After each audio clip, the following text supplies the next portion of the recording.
Welcome to BRK news. నేను మీ ఫాతిమా. ఈరోజు మనతో పాటు ఉన్నారు రామ్ మోహన్ నామిడే గారు. So CM Indian bank, retired CM Indian bank faculty guest కూడా. సో సార్ని అడిగి మరిన్ని వివరాలు అయితే తెలుసుకుందాం. నమస్తే సార్. నమస్తే అమ్మా. ఆదాబ్.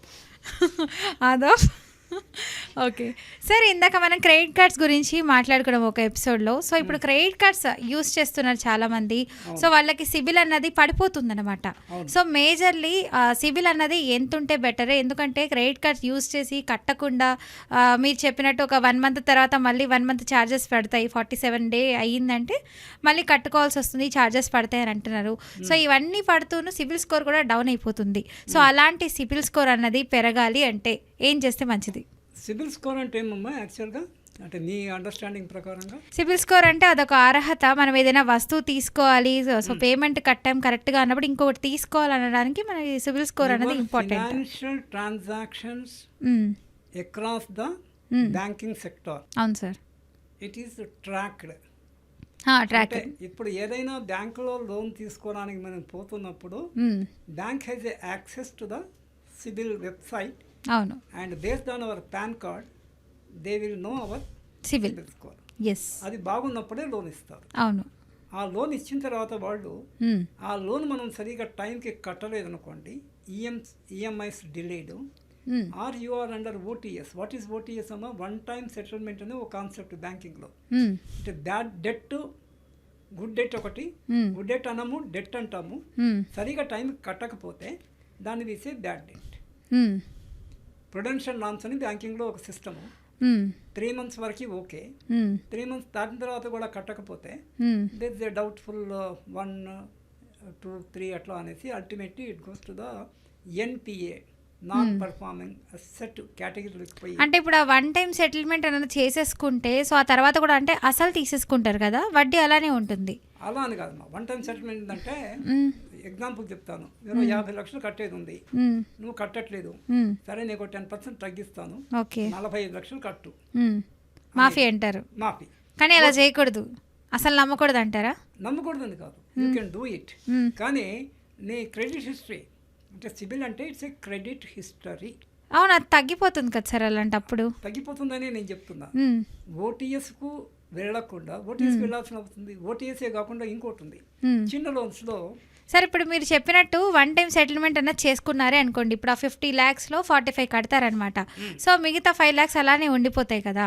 సో అది మనం కట్టము. సో తర్వాత ఏమైనా తీసుకోవాలన్నప్పుడు మీరు 1 time సెటిల్మెంట్ తీసుకున్నారు, ఇంకా 5 lakhs బాకీ ఉన్నారు అని అంటారు కదా. అక్కడికి చాప్టర్ క్లోజ్ అయిపోయింది. 5 లక్షలు బాకీ అని అడగరు. కానీ సిబిల్ దీంట్లో రికార్డ్స్లో this account is closed under OTS అని ఉంటుంది. ఉండే అవకాశం ఉంది, ఓకే, లేకుంటే లేకుండొచ్చు కూడా. అది వేరే సబ్జెక్టు. ఓటీఎస్ ఒకటి. ఓటీఎస్ కన్నా ఇంకా కొంచెం ఏంటంటే చిన్న లోన్స్లో 50,000, 1,00,000, 2 లక్షలు ఉంది, అతని దగ్గర ఏమీ లేదు, సెక్యూరిటీ ఏమీ లేదు, కట్టట్లేదు, దాన్ని విసే రైట్ ఆఫ్. టెక్నికల్గా పోతే పోయిందని బ్యాంకు వీళ్ళకి అంటే రికవరీ ఫాలో అప్ కాస్ట్ ఎక్కువ అవుతుంది లోన్ కన్నా. అంటే మరీ చిన్న loan 10,000, 5,000, 20,000. So bank will write of. So right of is one concept and OTS is another concept. Okay. ఆ దాంట్లో మనం పోకూడదు ఎథికల్గా. ఓకే. నీవు డబ్బు తీసుకున్నావా, మార్కెట్ కన్నా బ్యాంక్ నీకు తక్కువ ఇంట్రెస్ట్కి ఇస్తుందా లేదా? ఇస్తుంది. మరి అట్లాంటప్పుడు మార్కెట్లో నువ్వు తీసుకుంటే వాడు ముక్కు బెండి దెబ్బలు కొట్టి వసూలు చేస్తాడు. అవును. సిగ్గు తీసి ఇంటికి వచ్చి అరిచి కదా. అవునండి. గట్టిగా మాట్లాడక పక్క వాళ్ళు వింటారు, ఇవన్నీ ఉన్నాయి కదా. మరి నీకు బ్యాంకు ఫేర్గా నీకు ఇస్తున్నప్పుడు should you not pay on time.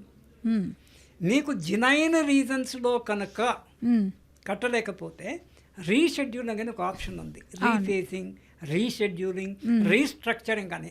They allow the time so that the technically account will not become NPA, you will get a extended time. So దానికి కూడా ఛార్జెస్ పడతాయి కదండి? ఛార్జెస్ ఏం పడవు, దానికేం చాలు. But the bank should be convinced that you have a genuine. For example employee తీసుకున్నాడు అనుకోండి, for some reason you are under suspension. మరి నీ తప్పు లేదు. సస్పెన్షన్ అంటే ఛార్జ్ ప్రూవ్ అయినట్టు కాదు కదా. కేసు ఎంక్వైరీ తర్వాత he may be reinstated with full salary. అలాంటి కేసెస్ కూడా ఉంటాయి. ఓకే. అంత డౌన్ కేసెస్లో మేము డిస్మిస్ ఆల్సో. అంటే నా అల్టిమేట్గా నేను చెప్పడం ఏంటంటే నీకు సరి అయిన రీజన్ చేత కట్టలేకపోయినప్పుడు బ్యాంక్ విల్ ఈ 3R సినిమా 3R కాదు, రీషెడ్యూల్, రీస్ట్రక్చర్, రీఫేస్ ఇది చేసుకోవచ్చు. ఇక్కడ నేను చెప్పేది ఏంటంటే ప్రామిస్, సిన్సియారిటీ, ఎథిక్స్. నేను అప్పు తీసుకున్నాను, అప్పు కట్టాల్సిన బాధ్యత నాది. నేను ఈఎంఎస్ కానీ అది whatever is the terms of payment దానికి ఒక రోజు ముందే నేను వెళ్ళి ముందు కట్టాలి. నువ్వు బ్యాంక్ వెళ్ళక్కర్లా, ఆన్లైన్ యూ కెన్ రెమిట్. అది తప్పినప్పుడు ఈ క్రెడిట్ హిస్టరీ తగ్గుతుంటుంది. అయితే క్రెడిట్ హిస్టరీ ముందుగా 7, 8 I think it's an scale up to 10, 6, 7 మీద ఉండాలి. అయితే ఒకటి సిబిల్లో హిస్టరీయే నాట్ ఆల్. ఒక్కొక్కసారి టెక్నికల్ ఫాల్ట్ ఉండి కూడా వీళ్ళు రిపేమెంట్ సరిగ్గా చేసినా కూడా సిబిల్లో రిఫ్లెక్ట్ కాకపోవచ్చు. అయితే సిబిల్ హిస్టరీ చూసినంత మాత్రాన స్కోర్ సరిగా లేదని రిజెక్ట్ చేయాల్సిన అవసరం లేదు. బ్రాంచ్ మేనేజర్కి డిస్క్రిప్షన్ ఉంటుంది. అంటే he will enquire in the market, అసలు ఏం జరిగింది, ఇది టెక్నికల్ మ్యాటరా లేకపోతే ఇతనికి ఏదో తాత్కాలికంగా ప్రాబ్లం వచ్చి ఇదైందా అనేది అవన్నీ చూసుకునేసి కొంత బ్రాంచ్ మేనేజర్ కూడా కొంత బ్రాంచ్ మేనేజర్ కానీ రీజనల్ మేనేజర్ కానీ డిస్క్రిప్షన్ ఉంటుంది. సిబిల్ ఈజ్ నాట్ ఫైనల్ అది, but CIBIL is definitely important అంటే ఎప్పుడు మన చేతులారా ఎవరి గొడ్డలతో వాడే మోకాళ్ళు నడుపుకున్నట్టు మన సిబిల్ మనం కావాలని చెడగొట్టుకోకూడదు. అది బ్యాడ్ హ్యాబిట్. ఇక్కడ బ్యాడ్ హ్యాబిట్ ఉంటే ఎక్కడైనా ఉంటుంది. దొరికిన చోట అప్పు చేయడము, క్రెడిట్ కార్డు ఊరికే తీసుకోవడము, కనిపించినంత కొనడము, that we should not do. Okay. So ఇలా చేయకుండా ఉంటే మనకి క్రెడిట్ కార్డ్ అనేది కరెక్ట్గా ఉంటుంది, సిబిల్ ఇష్యూ లేకుండా ఉంటుంది. ఎక్కడైనా మా మాట మీద, అంటే సింపుల్ వర్డ్లో చెప్పాలంటే మాట మీద నిలబడాలి. నెంబర్ 1 మనీ మ్యాటర్స్ కానీ నాన్ మనీ మ్యాటర్ కానీ. మనీ మ్యాటర్స్లో ఇంకా ఎక్కువ అవసరమైతే తప్ప లోన్ తీసుకోకూడదు. తీసుకున్నప్పుడు టైం ప్రకారం పే చేయాలి. సింపుల్ వాక్యంలో అది. సో కరెక్ట్ టైంకి పే చేయకపోతే అవమానాలు పడాల్సి వస్తుంది. సో ముక్కు పిండి వసూలు చేస్తారు మీరు చెప్పినట్టు. సో నలుగురిలో చీప్ అవుతాము. సో దానికంటే ముందే మనం ఒక రోజు ముందే మనం బ్యాంక్లో మనీ పెట్టుకొని ఉంటే సో ఏ టైంకి కట్ చేసుకోవాలో అదే కట్ చేసుకుంటుంది. కాబట్టి ఫినాన్షియల్ డిసిప్లిన్ ఉండాలి. సో ఫినాన్షియల్ డిసిప్లిన్ అనేది ఉంటే మాత్రము సో ఎలాంటి పర్సన్ అయినా హ్యాపీగా బతకచ్చు. సో ఇదండి. సో సార్ అయితే మంచిగా ఎక్స్ప్లెయిన్ చేసేసారు. సో సిబిల్ స్కోర్ ఇందుకే పడిపోతుంది. సో జాగ్రత్తగా ఉండండి. అవసరమైతే తప్ప అసలు మనీ అన్నది యూస్ చేయొచ్చు దేనికి కూడా. సో మన దగ్గర కొంత పెట్టుకొని 10 రూపాయలు ఉంటే 4 రూపాయలే ఖర్చు చేయండి.